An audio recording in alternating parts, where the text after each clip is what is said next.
La philosophie de l'agroécologie consiste à tout miser sur la santé des sols pour en tirer un maximum de bénéfices écosystémiques.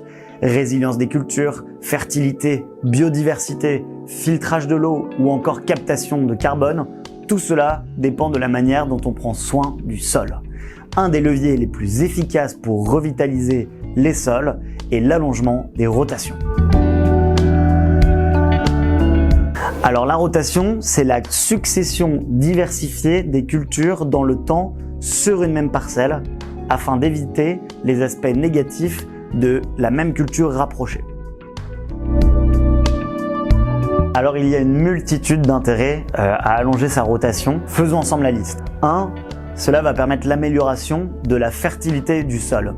Le risque de la monoculture est que si la même culture est exploitée en continu sur une même parcelle, la plante puise toujours les mêmes nutriments du sol et cela conduit inévitablement à l'épuisement et à l'infertilité. 2. L'augmentation du rendement des cultures. L'incorporation de différents types de cultures permet une plus grande variété de cultures saisonnières sur une même parcelle. Mais les récoltes sont également plus généreuses. La recherche montre une augmentation de 10 à 25% du rendement des cultures en rotation par rapport à la monoculture. 3. L'augmentation des nutriments dans le sol. La rotation des cultures permet à la terre de se régénérer et de reconstituer ses réserves en nutriments grâce à chaque culture sans avoir à utiliser d'engrais. 4. La limitation des ravageurs et des maladies.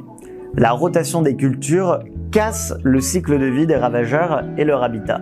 Cela permet de réduire drastiquement les invasions des parasites et l'incidence des maladies au cours d'une saison. Avantage numéro 5, la réduction des adventices. En effet, la rotation des cultures va permettre d'éviter que des adventices, qu'on appelle aussi plus vulgairement des mauvaises herbes, puissent s'enraciner durablement et se développer et venir justement en compétition avec les cultures.